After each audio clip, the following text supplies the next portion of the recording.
Says, you've been on Joe Schoen's case for a while now, and I can't defend him anymore. But how do you feel about Daboll? Because I think he should go too. Look, I've been pretty vocal. I think Joe Schoen has done some good things. And in the moment, a lot of things he does make sense. But at the end of the day, you don't win games in the offseason, Andrew Connolly. You don't win games because you get a high draft grade from Marshall Green or from Pro Football Focus. You got to have those players deliver results. And so far, the results have not been delivered. I don't care if the Giants and Joe Schoen pick Jaxson Dart. There's enough evidence out there and things that I heard that I'm pretty damn confident. The only reason they picked Jaxson Dart was because of Brian Daboll. They wanted to draft another quarterback. We all know who it is. There's a reason there were so many rumors in the regular season of the Giants 2024 season about what quarterback they wanted. You know why? Because the head coach, they don't scout during the season. The front office does. Where was Joe Schoen every weekend? Boulder, Colorado at their practice, at their football games. How many football games did you hear that he went to Ole Miss for? Only reason is that Ole Miss is because he has a daughter, I believe, that went there. Look, good job picking Jaxson Dart, but at the end of the day, I don't believe that Joe Schoen can hit on that many more picks and that many more free agency moves and that many more trades to build a Super Bowl contender around Jaxson Dart. I would have fired him all last year. It was an easy reset button. Third pick in the draft, 5 picks inside the top 100, $50+ million in cap space. They didn't do it. So now you're stuck with it. And I'll toss this to you, Andrew, and I'll just end with this.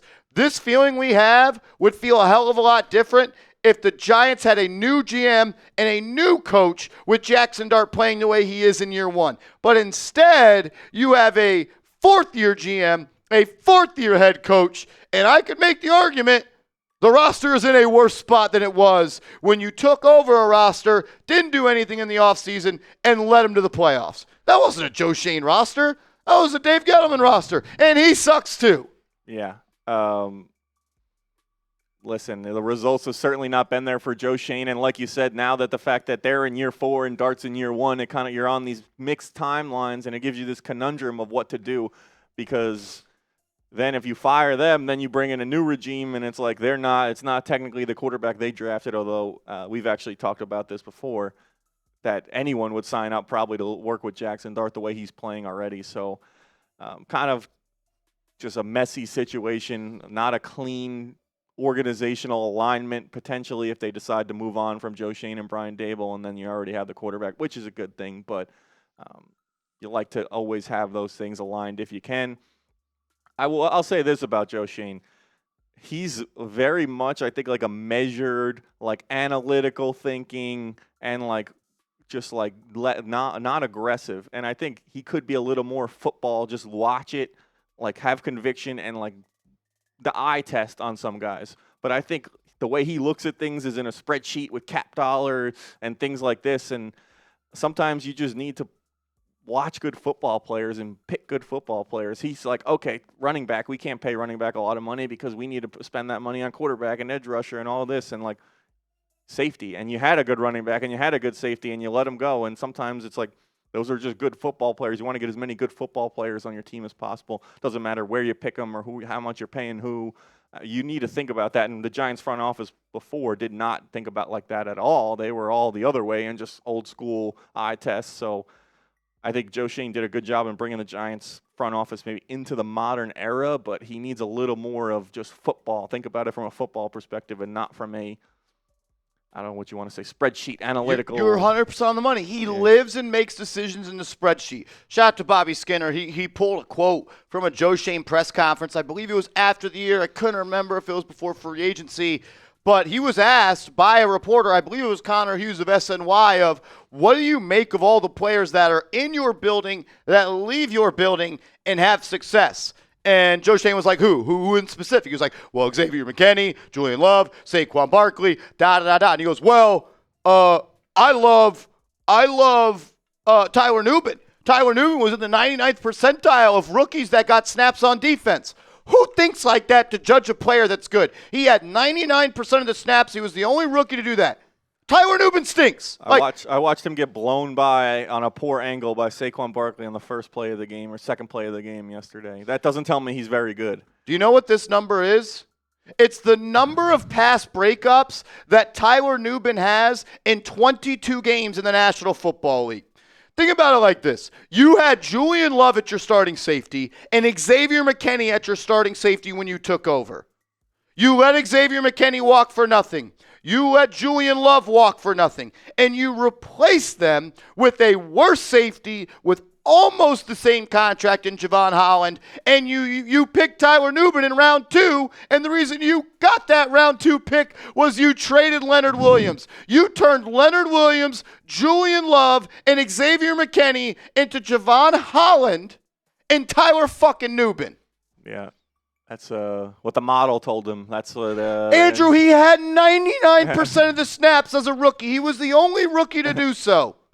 Who thinks like that? Yeah, like I get that, and like listen, I think like one of the big criticisms of the Giants' prior regime was that they were too old school and they needed to be brought into the modern age. So credit to him for doing that. I don't think he's the only person who could have done that. I think pretty much any GM hire would have been more modern than the existing regime. I'm thinking back to the COVID draft when you see Dave Gettleman with the ginormous binder as he's flipping through it, making draft selections. But cool LED board in the fucking scouting room. Yeah, like I don't think that would have been particular to Joe Schoen. Anyone would have been able to bring them further into the future from what they were dealing with. So sometimes you need to think a little bit like that and just watch a guy play football. And if you watch the Giants play football, it's pretty easy to tell Tyler Nubin is not a good football player. But he played 99% of the snaps his rookie year. And how many times do we have to hear after a rookie draft class where the Giants win less than 10 games? And it's, well, our rookies played more snaps than anybody else in the NFL. Why is that? You know why? Because the roster you built stinks. And you let all the good players leave and you brought back shit in return. Oh, man. There's a reason your rookies have to play. Yeah, play. The best organizations always have the rookies who sit and then they come in and they take over. You mean develop? Yeah.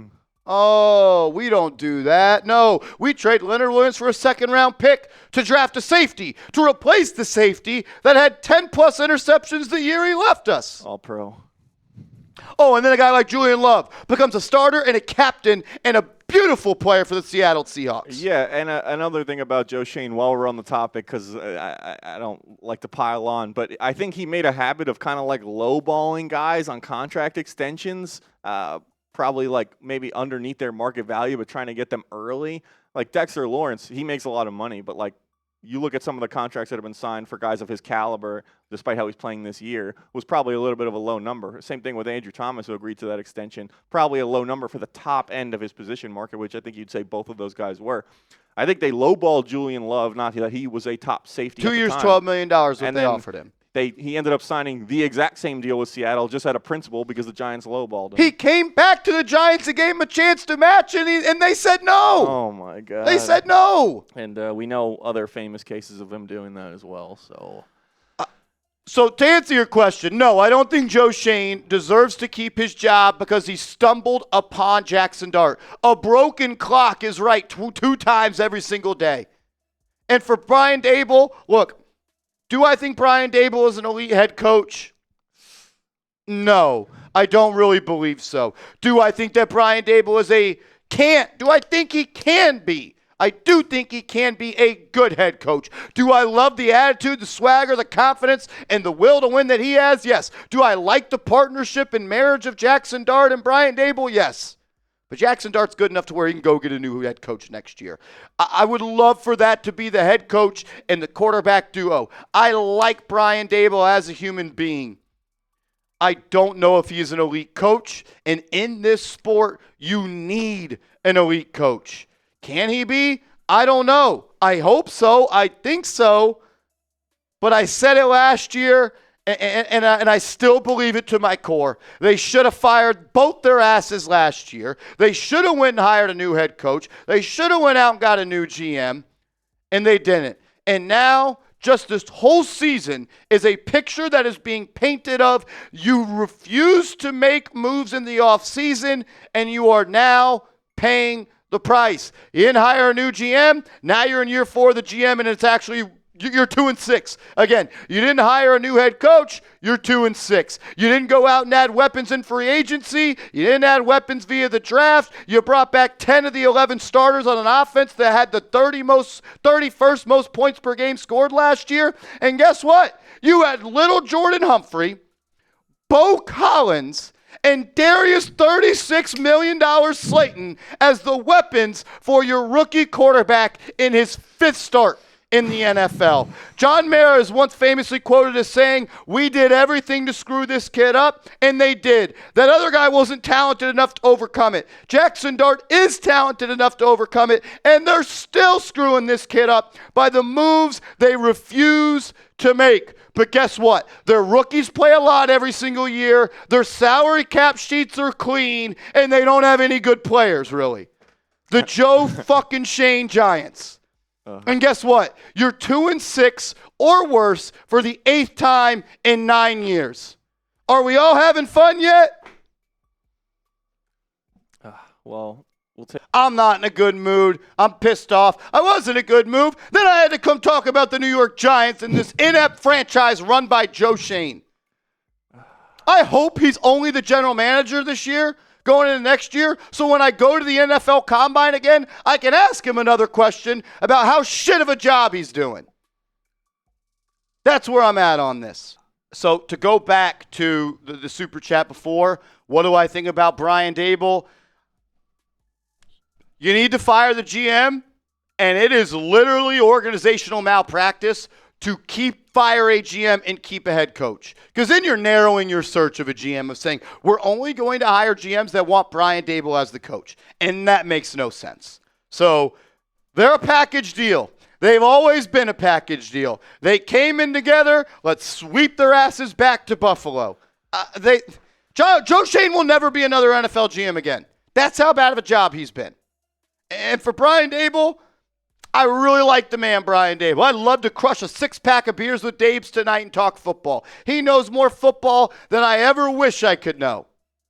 But it's a game in a league about results. The New York Giants are 5-20 in their last 25 games. They've lost 10 straight road games, a record for the Giants.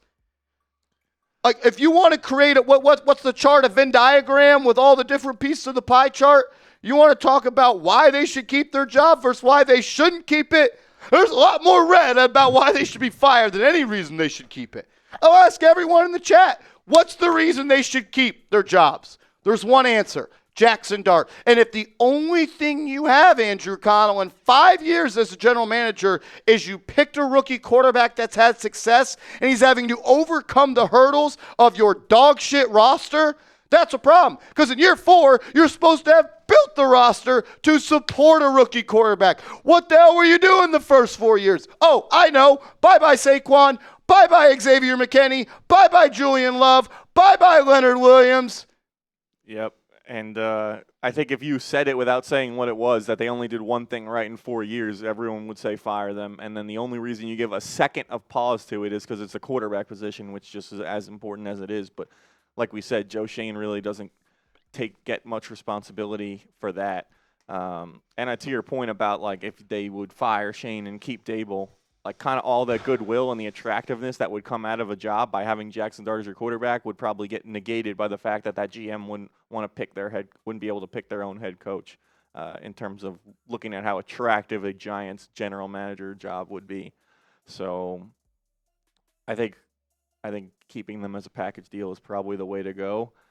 You don't want to be dealing with a power struggle situation either by keeping one of them or then bringing someone else in who wasn't married to the coach and the GM, and then you kind of have two people on different pages.